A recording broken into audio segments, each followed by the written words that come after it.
हिरण्यकश्यपु ने सब जगह भगवान को खोजा लेकिन अपने अंदर नहीं। और क्षीर सागर को भी जब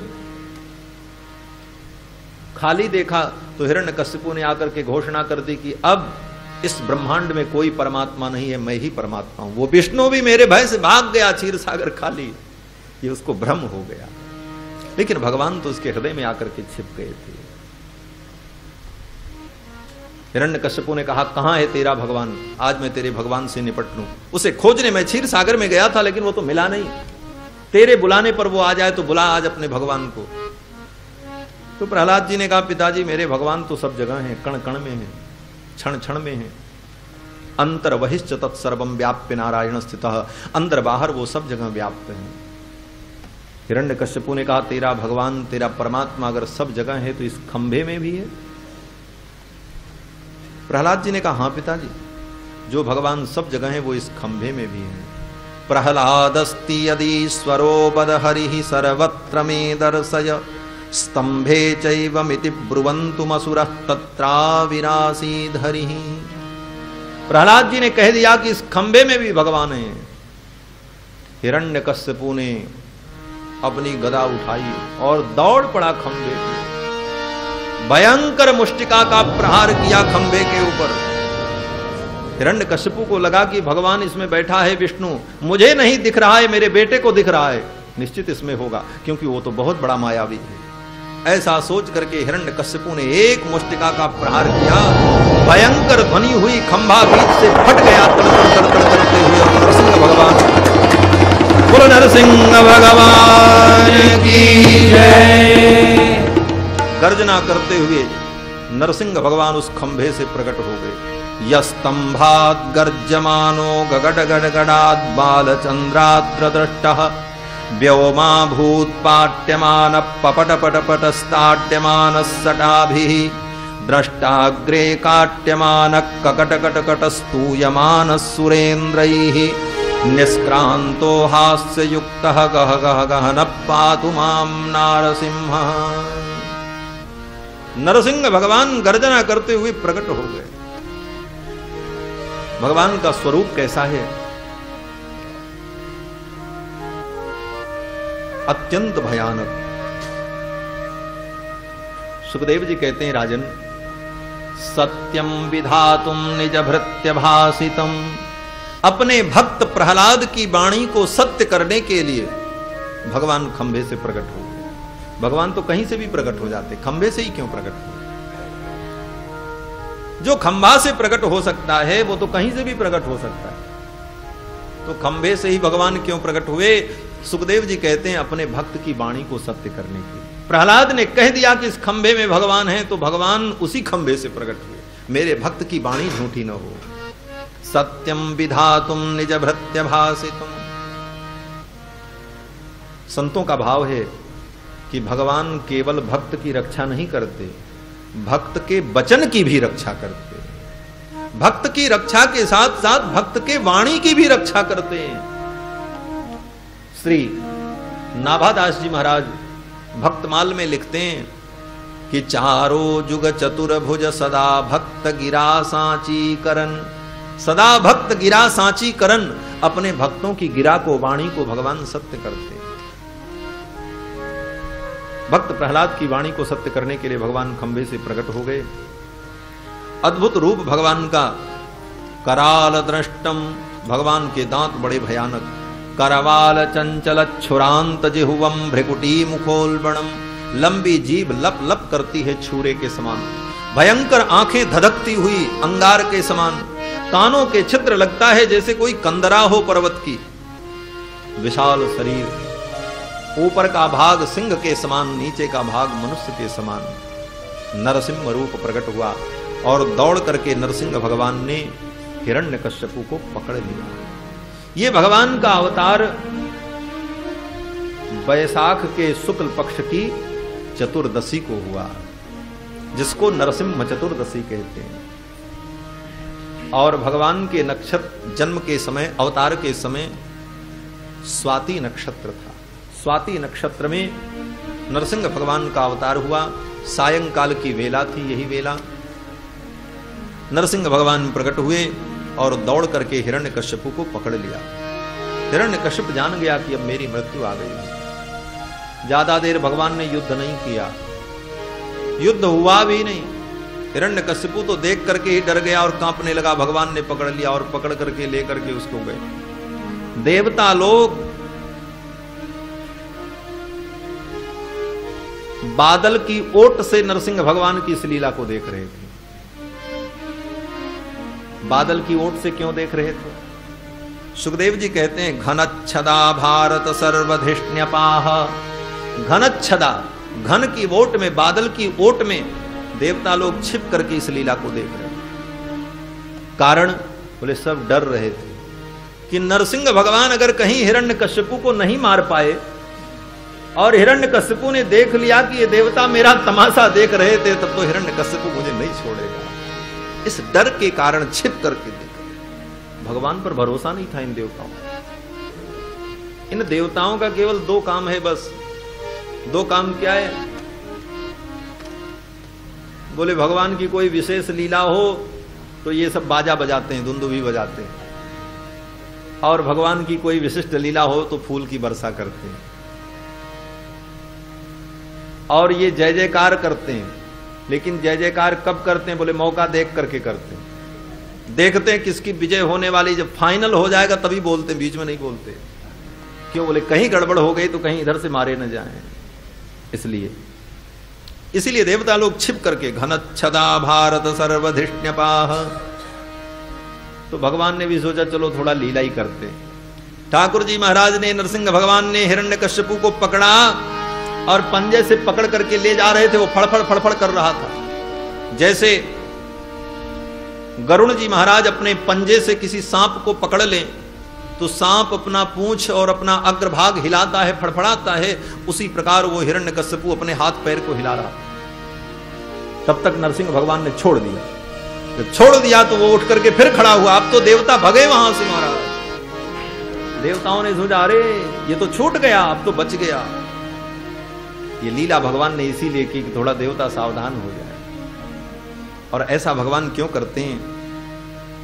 सुखदेव जी कहते हैं राजन, ये नरसिंह है ना, सिंह की शिकार करने की एक अपनी विधा होती है, अपनी परिपाटी होती है।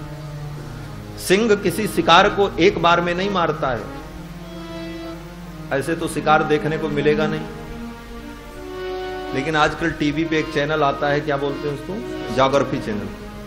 उसमें पशु के सब जंगल के दृश्य दिखते हैं महाराज। एक से वो शेर दौड़ता है, पकड़ा उसको, और पकड़ने के बाद एक बार पटक दिया, फिर छोड़ दिया, फिर वो भागता है, फिर सिंह उसको दौड़ाता है।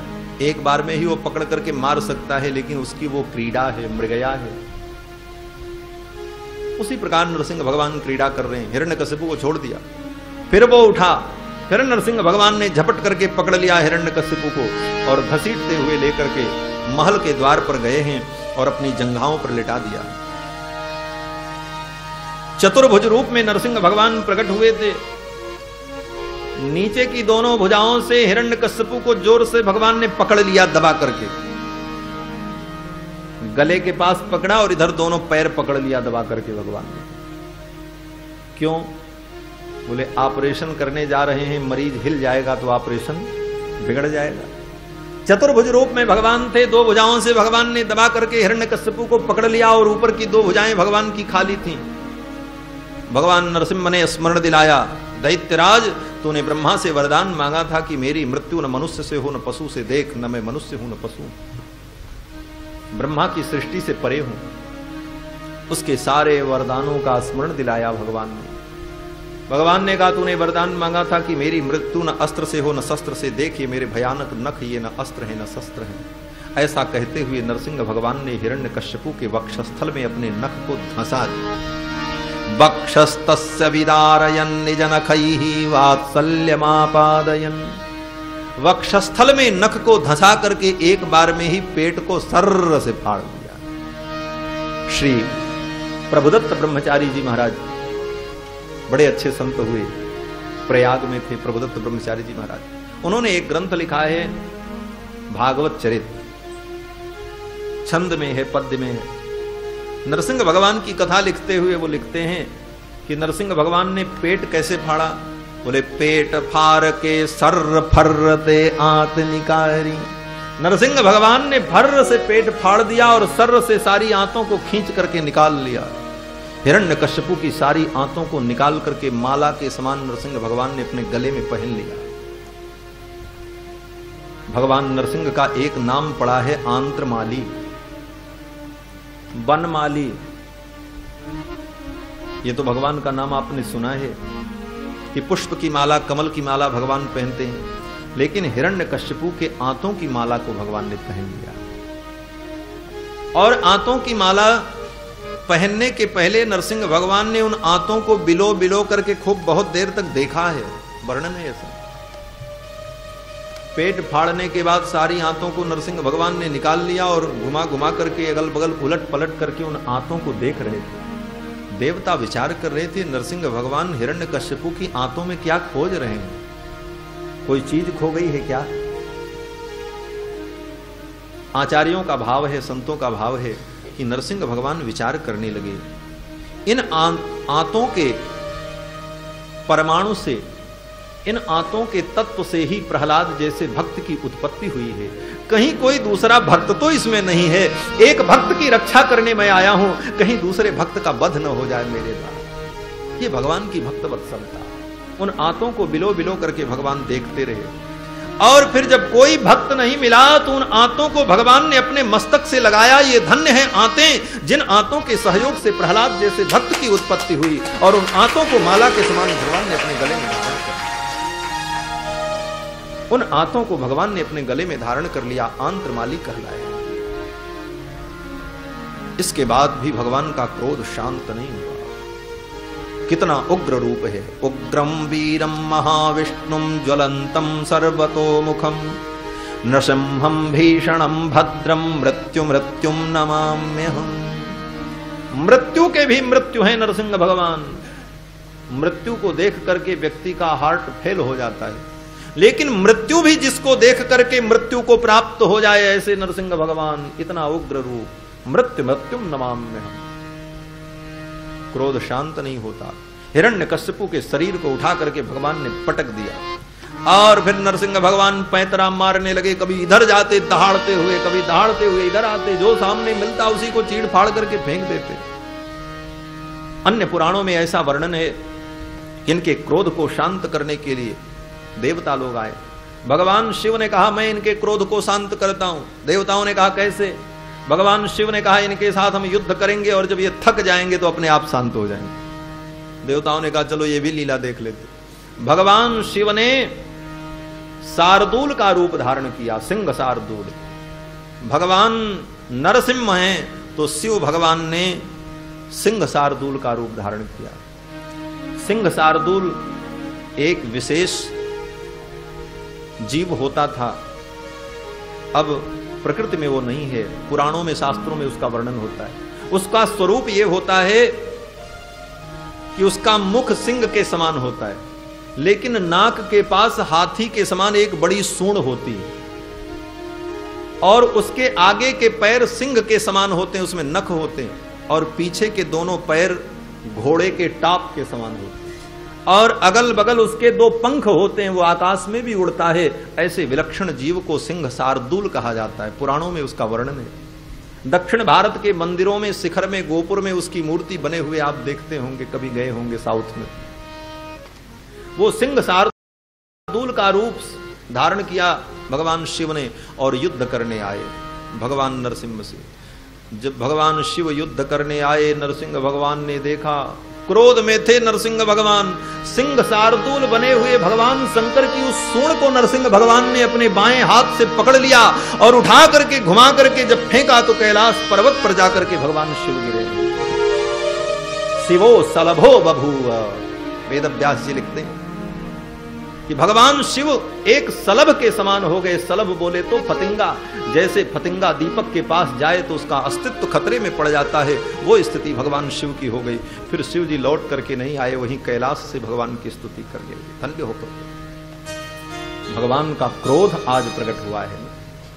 क्रोध भगवान का कैसा है, महर्षि वाल्मीकि लिखते हैं, काराग्नि सदृश क्रोधे क्षमया पृथ्वी समः।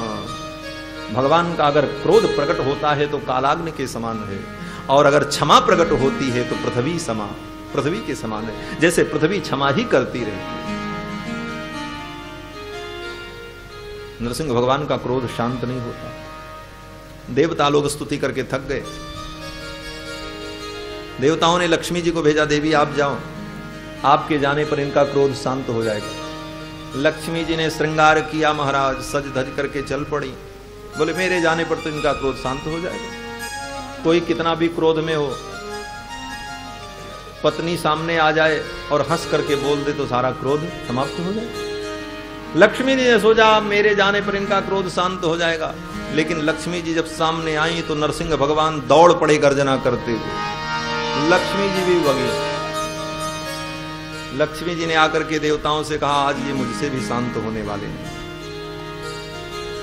तब देवताओं ने प्रहलाद जी को भेजा है, अब बेटा तुम जाओ, तुम्हारे कारण ही इनको क्रोध हुआ है और इनका क्रोध भी तुम्हारे द्वारा ही शांत होगा।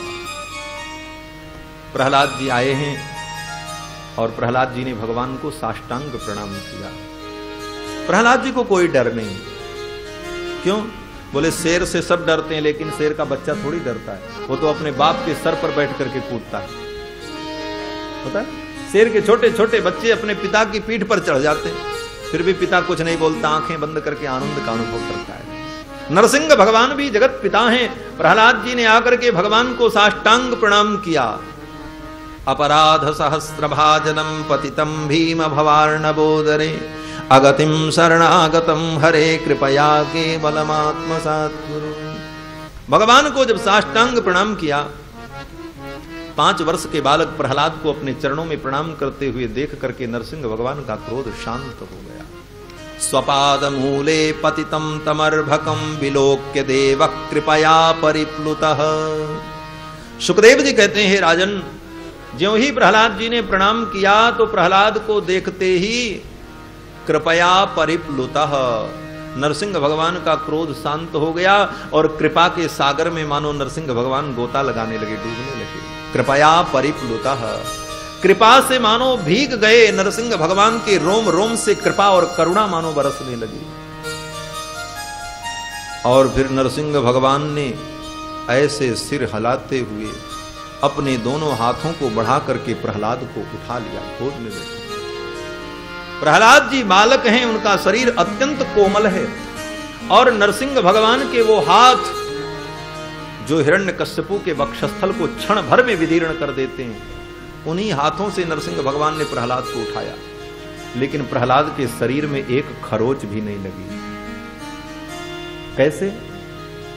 तो जैसे आप देखते हो ना, शेर अपने दांतों से किसी दूसरे जीव को पकड़ता है तो उसका राम नाम सत्य हो जाता है, और अपने उन्हीं दांतों से छोटे से बच्चे को उठा करके एक जगह से दूसरे जगह रख देता है तो एक बाल भी नहीं टूटता है।